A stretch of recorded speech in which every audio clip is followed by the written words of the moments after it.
Communication skill বা যোগাযোগ দক্ষতা এমন একটা স্কিল যেটা আপনার যদি থাকে তাহলে আপনি আপনার জায়গা থেকে যে কোনো সেক্টরে অন্য 10 জন মানুষের থেকে আপনি এগিয়ে থাকবেন। হ্যালো, আমি নিশি ইসলাম হাওয়া, আমার বাসা চাঁদপুরে, আমি ডিকসন সিস্টেমে স্টার রবি। তো আসলে আমার জায়গা থেকে আমি একজন নেটওয়ার্কার এবং আমি একজন ইন্ট্রোভার্ট। তো আমার জায়গা থেকে আমি কিভাবে আমার এই কমিউনিকেশন স্কিলটা বেটার করেছি সেটা নিয়ে একটু কথা বলবো। কারণ দেখেন, আমরা আমাদের জায়গা থেকে যে কোনো সেক্টরে কথা বলতে হয় এবং কথা বলাটা আমরা কিভাবে সুন্দর করে বলবো সেটা আমাদের শিখতে হবে। তো দেখেন, আপনার জায়গা থেকে আপনি যদি কমিউনিকেশন স্কিলটা বেটার করতে হয় তাহলে আপনাকে কয়েকটা জিনিস ফলো করতে হবে। দেখেন, আপনি যদি মনে করেন যে অনেক বেশি আমরা আসলে ওভার থিঙ্কিং করি, আমরা যারা ওভার থিঙ্কার আমরা কিন্তু প্রচুর চিন্তা করি যে কি বলবো, কাকে বলবো, সে যদি কিছু মনে করে। তো অনেক কিছু চিন্তা করে আমার আর কথা বলা হয় নাই, ঠিক আছে? এবং আমরা আসলে প্র্যাকটিস করি না। আসলে কমিউনিকেশন স্কিল এমন একটা স্কিল যেখানে আপনাকে প্র্যাকটিস করতে হয়। আপনি যত বেশি কথা বলবেন ততই আপনি ভালো কথা বলা শিখতে পারবেন। আর এটা আসলে বাই বোন হয় না, আপনি আপনার জায়গা থেকে জন্মগতভাবে অনেক সুন্দর কথা বলা শিখবেন এরকম হয় না, ঠিক আছে?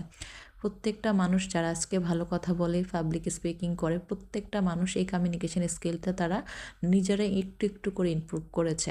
আজকে এখানে যারা আমাদের নেটওয়ার্ক মার্কেটিং বিজনেস বা ডিকসন কোম্পানিতে যারা আমাদের বড় স্পিকার আছে, লিডার আছে, তারাও একদিনে কিন্তু এইভাবে কথা বলা শিখে নেয়। প্রত্যেকটা মানুষ কিন্তু অল্প অল্প করে আমাদের গ্রুপ কল আছে, হোয়াটসঅ্যাপ আছে, হোয়াটসঅ্যাপে মেসেজ, ভয়েস, এগুলোর মাধ্যমে কিন্তু আমাদের আসলে কমিউনিকেশন স্কিলটা বেটার করা। তো আপনি যদি মনে করেন যে আপনার কথা বলার স্কিলটা আপনি সুন্দর করবেন তাহলে আপনাকে অবশ্যই কিছু জিনিস ফলো করতে হবে। লাইক আপনার জায়গা থেকে আপনাকে প্রচুর পরিমাণ শিখতে হবে আপনি কোন ব্যাপারে কথা বলতেছেন, কার সাথে কথা বলতেছেন, যে ব্যক্তিটার সাথে কথা বলতেছেন সে আসলে আপনার কথাটা শোনার মতো পরিস্থিতিতে আছে কিনা এবং তার কোন ব্যাপারে ইন্টারেস্ট আছে, ঠিক আছে? এই সব কিছু জেনে যখন আপনি একটা মানুষের সাথে কথা বলবেন তাহলে কিন্তু তার সাথে একটা ভালো কমিউনিকেশন হতে পারে। এবং আপনি যদি ধরেন পাবলিক স্পিকিং করবেন, যেমন আমাদের জুম মিটিং বা হোয়াটসঅ্যাপ গ্রুপ কল, সেখানে কথা বলতে গেলে যদি আপনার ভয় লাগে, আপনি সব কিছু ভুলে যান, তাহলে এটা আসলে আপনার ভয়ের কিছু না, এটা আপনার সাথে একা না, প্রথম এটা সবার সাথে হয়। এটা এক ধরনের ভয় বা ফোবিয়া। তো এটাকে কাটানোর জন্য আপনাকে অবশ্যই কথা বলতে হবে। আপনি যদি মনে করেন যে আপনার জায়গা থেকে আপনি স্টার এজেন্ট বা স্টার রবি, স্টার ডায়মন্ড হয়ে গেলে আপনি আসলে কমিউনিকেশন অনেক সুন্দর করে করতে পারবেন বা আপনি অনেক ভালো স্পিকার হয়ে যাবেন, এটা আসলে সম্ভব না কখনোই, ঠিক আছে?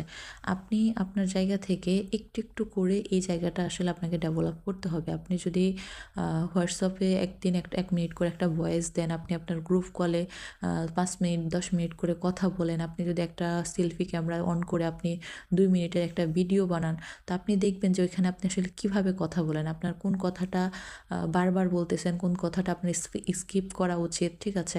আপনি কোন কথাটা কিভাবে কথা বলতেছেন, আপনার সব কিছু যখন আপনি দেখবেন তখন কিন্তু এটাকে আপনি এডিট করতে পারবেন। আপনি প্রত্যেকটা জিনিস সুন্দর করে ওইটা বাদ দিবেন। যদি দেখা যায় আপনি অনেক দ্রুত কথা বলেন সেটাকে আপনি একটু স্লো করে নেবেন। যদি অনেক স্লো কথা বলেন আর একটু দ্রুত কথা বলা শিখবেন। আর কোন কথাটা আপনি বারবার বলতেছেন সেটা যখন দেখবেন যে আপনি অনেক ভালো কথা বলতে পারেন।